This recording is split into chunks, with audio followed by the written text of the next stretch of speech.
ജനന മരണ രഹസ്യം ഒന്ന് വെളിപ്പെടുത്താമോ? നല്ല തമാശയായി. പണ്ട് ഒരു ചെറുപ്പക്കാരൻ ചോദിച്ചൊരു ചോദ്യം. യമൻ പറഞ്ഞു, നിനക്കൊരു കാര്യം ചെയ്യാം, ഇത്രയും വിഷമം പിടിച്ചൊരു ചോദ്യം, അതിൽ നീ പിന്തിരിഞ്ഞോളൂ. ഈ ദേവന്മാർക്ക് പോലും മനസ്സിലാക്കാൻ വിഷമമുള്ള വിഷയമാണ്. അതുകൊണ്ട് നീ മിടുക്കനല്ലേ, ഒന്ന് മാറ്റി പിടിക്ക് ചോദ്യം. അപ്പോൾ കുട്ടി പറഞ്ഞു, ദേവന്മാർക്കും പ്രയാസമാണോ? എന്നാൽ എനിക്ക് അത് തന്നെ അറിയണം. അപ്പോൾ യമൻ പറഞ്ഞു, എന്നാൽ പിന്നെ ഒരു കാര്യം ചെയ്യാം, നിനക്ക് ഞാൻ ഈ ലോകം മുഴുവൻ ആധിപത്യം തരാം. എത്ര കാലം ഞാൻ യമപദവിയിലിരിക്കുമോ അത്ര കാലം നീണ്ടു നിൽക്കുന്ന ആയുസ് നിനക്ക് തരാം. ലോകത്തിലുള്ള സർവ്വസമ്പദ ഐശ്വര്യങ്ങൾ, കാന, കുതിര, തേര്, കാലാള്, JCB എന്തൊക്കെയാണെന്ന് വെച്ചാൽ അത് മുഴുവൻ, കുട്ടികൾക്ക് ഇഷ്ടമുള്ള എല്ലാ സാധനവും ഒന്നുമില്ല. അപ്സരസുകളെ കൊണ്ടുപോയിക്കോളൂ, അവരെ കൊണ്ട് ഡാൻസ് കളിപ്പിച്ചോളൂ, പാട്ട് പാടിച്ചോളൂ, എന്തൊക്കെ ഉണ്ടോ അത് മുഴുവൻ ഞാൻ തരാം.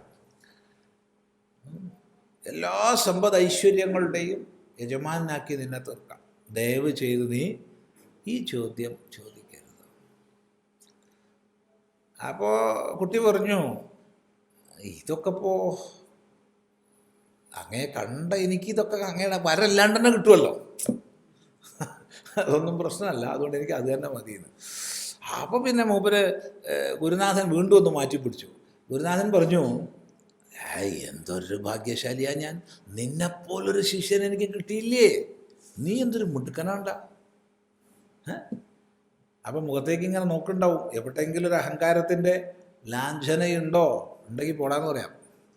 അതും ഇല്ല. ഇത്രയ്ക്കൊക്കെ പരീക്ഷിച്ചിട്ടാണ് എന്ത് ജനന മരണ രഹസ്യം എന്ന് പറഞ്ഞു കൊടുത്തത്. ഇത് ചുളിവിൽ ഒരു ചോദ്യമായിട്ട് ചോദിച്ചാൽ കിട്ടുമെന്ന് വിചാരിച്ചാലുണ്ടല്ലോ, നല്ല കാര്യമായി. നല്ല എളുപ്പമായില്ല. അദ്വൈതാശ്രമത്തിൽ വരിക, ഉച്ചയ്ക്കും പായസം അടിക്കുക, ഇല്ലേ? ഇന്നുണ്ടായില്ലേ പായസം? ഇന്നുണ്ടായി, ഇന്നലെ ഉണ്ടായി. നല്ല ഫാനുണ്ട്, അത്യാവശ്യം ചാരിയിരിക്കാനുള്ള സൗകര്യങ്ങളൊക്കെ ഉണ്ട്, വലിയ തകരാറൊന്നും കിടക്കാനൊന്നുമില്ല. മറ്റേ 3 ദിവസം വെള്ളം കുടിക്കാണ്ട് നിന്നതാണേ. 3 ദിവസം വെള്ളം കുടിക്കാണ്ട്, എന്നിട്ടിങ്ങനെ നല്ല സുഖമായിട്ട് ഭക്ഷണമൊക്കെ കഴിച്ച് ഫ്രീ ടൈമുള്ളപ്പോൾ ശരി, ചിദാനന്ദപുര സ്വാമി, ജനന മരണ രഹസ്യം ഒന്ന് പറഞ്ഞു തന്നാൽ. അങ്ങനെ പറയാൻ ഇത് യമനല്ല കേട്ടോ. ഹന്തത്തെ കഥയിഷ്യാമി, അതൊന്നും ഇപ്പോൾ പറ്റില്ല. ഗുഹ്യം ബ്രഹ്മ സനാതനം യഥാച്ച മരണം പ്രാപ്യ ആത്മാ ഭവതി ഗൗതമ എന്നൊന്നും പറയാൻ പറ്റില്ല. അതുകൊണ്ട് രഹസ്യമായ രീതിയിൽ തന്നെ മനസ്സിലാക്കണം. രഹസ്യം മൈക്ക് വെച്ചിട്ട് പരസ്യമായിട്ട് പറയാൻ പറ്റില്ല. അതിനൊക്കെ അതിൻ്റെ വിധാനമുണ്ട്. ആ വിധാനത്തിലൂടെ തന്നെ മനസ്സിലാക്കിക്കോളൂ, അത്രയേ പറ്റുള്ളൂ, ഇല്ലേ? അല്ലാണ്ട് പറ്റുമോ? എന്താ അഭിപ്രായം? നോക്കൂ, നമ്മൾ ലോകം കണ്ട ഏറ്റവും വലിയ ഗുരുനാഥനെ പറയാം, ശ്രീകൃഷ്ണൻ, ഇല്ലേ? അതിൽ ഈ 4-ാം അധ്യായത്തിൽ നമ്മൾ പഠിക്കുന്നുണ്ട്. 4-ാം അധ്യായത്തിൽ തന്നെ വരുന്ന ഭാഗം, അപ്പോൾ ഭഗവാൻ അങ്ങോട്ട് ജ്ഞാനം ഉപദേശിച്ചു എന്ന് നമുക്ക് തോന്നും, അപ്പോൾ ഉപദേശിക്കും തോന്നും. എന്നിട്ട് എന്താ പറയണമെന്നറിയോ? തദ്വിദ്ധി പ്രണിപാതേന പരിപ്രശ്നേന സേവയാ. നീ മനസ്സിലാക്കിക്കോളൂ, ഗുരുനാഥന്മാരുടെ അടുത്ത് പോയി പരിപൂർണ നമസ്കാരം ചെയ്ത് സേവ ചെയ്ത് ദേശകാല പരിസ്ഥിതിക്ക് അനുസരിച്ച് വീണ്ടും വീണ്ടും ചോദിച്ച് മനസ്സിലാക്കിക്കോളൂ എന്നാ പറയണം.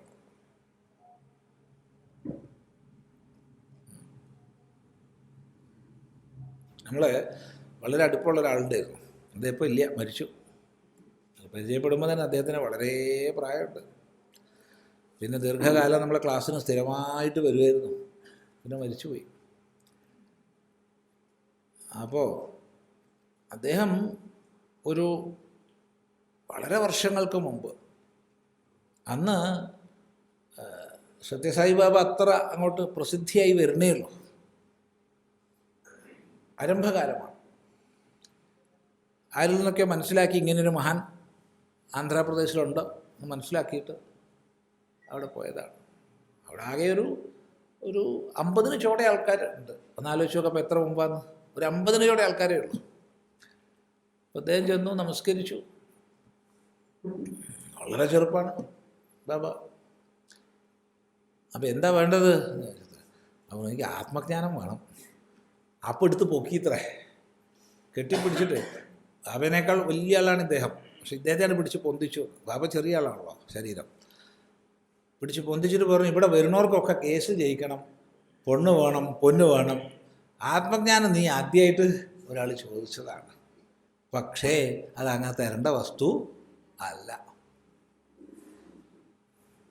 ഞാൻ ഉറപ്പിച്ച് പറയാം, നിനക്ക് ഗുരുനാഥന്മാരെ കിട്ടും. ആത്മജ്ഞാനോപദേശം ചെയ്യുന്ന ഗുരുനാഥന്മാരെ കിട്ടും. പോയിക്കോളൂ. ഇത് അദ്ദേഹം പറയുമ്പോൾ അദ്ദേഹത്തിനൊരു 10-75 വയസ്സിന് മുകളിൽ അക്കാലത്തുണ്ട്. പിന്നെ മരിക്കുമ്പോൾ പിന്നെ 80 കഴിഞ്ഞു. അപ്പോൾ പോലും അദ്ദേഹത്തിന് രോമാഞ്ചമൊക്കെ വരും ഇത് പറയുമ്പോൾ.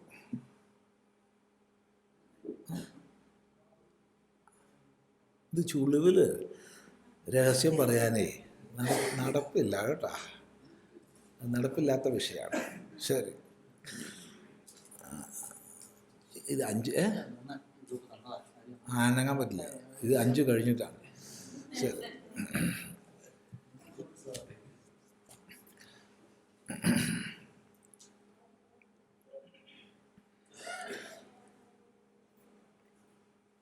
ശ്രദ്ധയോടുകൂടി വേദാന്താനുസന്ധാനം ചെയ്യാമെന്ന് മാത്രം പറയുന്നു.